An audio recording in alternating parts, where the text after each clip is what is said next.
Okay guys, so this is going to be a big challenge, I think. One of the more difficult things to do with you not around, but we'll give it a go anyway, and that's factorising. So we're going to go back from an expanded bracket and put it back into a bracket. So I'll show you what I mean. So we've got x squared plus 8x plus 15.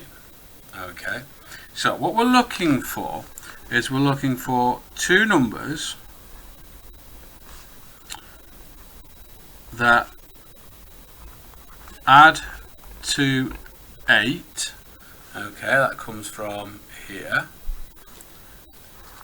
Okay, and two numbers that times to 15.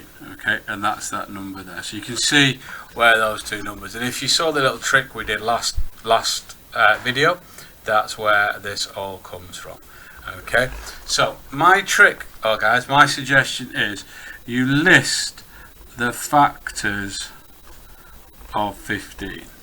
Okay, so for those that are worried about not getting them all, I'm going to show you can do it with a calculator. Obviously you're going to try and do this without, but we can do it. So we know the factors of 15 are 1 and 15. Okay, we're then going to do 15 divided by 2. Does not work. Okay, we're then going to do 15 divided by 3, and we can see we get 3 and 5. 15 divided by 4 doesn't work, we got 5. So these are our factors of 15. Okay, and then what we're going to look at is what they add to. Okay, so 1 and 15 adds to 16. 3 and 5 adds to 8. Okay, so we can see here that 3 and 5 add to 8. 3 and 5 multiply to give 15. So 3 by 5 equals 15. 3 add 5 equals 8. Okay, and that satisfies what we were looking for up here.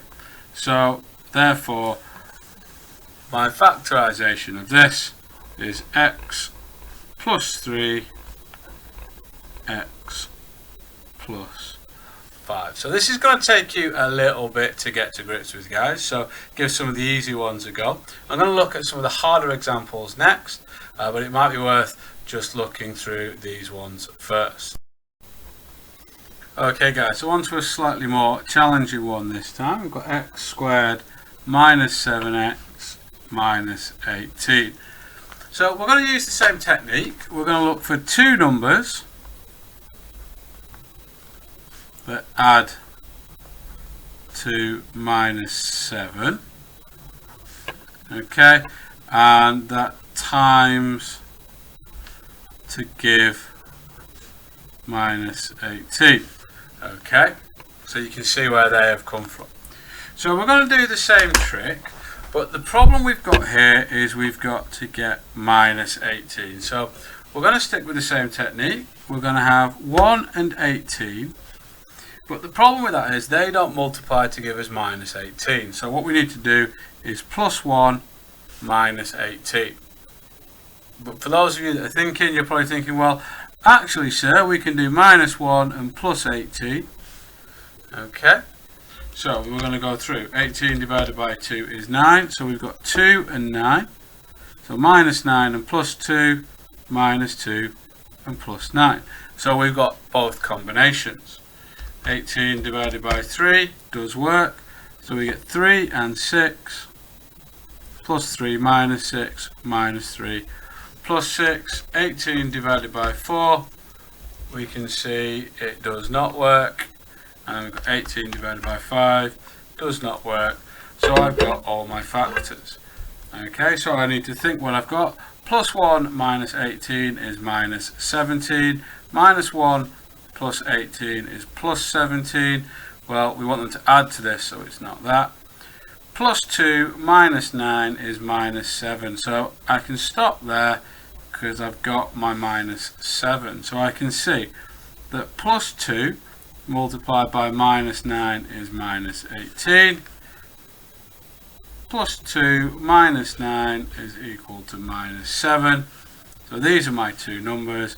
So this way we get x plus 2 x minus 9. Okay, and there we have our solution. So slightly trickier. So if we get a negative here, we're going to have to use this trick here. Okay, moving on, we're going to look at the final example, which is x squared minus 6x plus 9. Okay, and we're going to use the same technique. So you've got to be thinking to yourself, I want two numbers that add to give 6, but it's actually minus 6, so we're going to give add to give minus 6, and we're going to times together to give 9. Okay, so I'm going to need to list my factors of 9. So I've got 1 and 9, and then I've got 3 and 3. If I add these together, I get 10. If I add these together, I get 6. But these are both positive. So I have to think to myself, how can I get a negative when I add them together?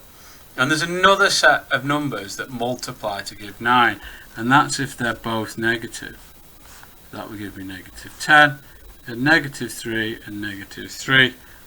That gets me negative 6. Okay. So what we've had to do here to get a negative, we've got a positive here and a negative here.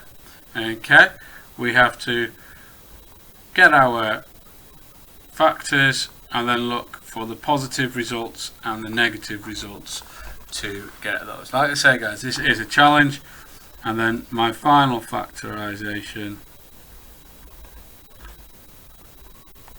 is simply this. Final thing I want to look at is what we call the difference of two squares. Okay, so this is what we call in maths a standard result. It's something that once we see something, we know how we can get our answer just by looking at it. Okay, so I'm going to look at x squared minus 16. Okay. And the reason it's called the difference of two squares is because x squared minus 16, x squared is a square, and 16 is a square because 16 equals 4 by 4, which is 4 squared. Okay, and if we have something take away a square, square, x squared take away a square, what we do is we take the square root of this and we say that our factorization is x plus 4, x minus 4.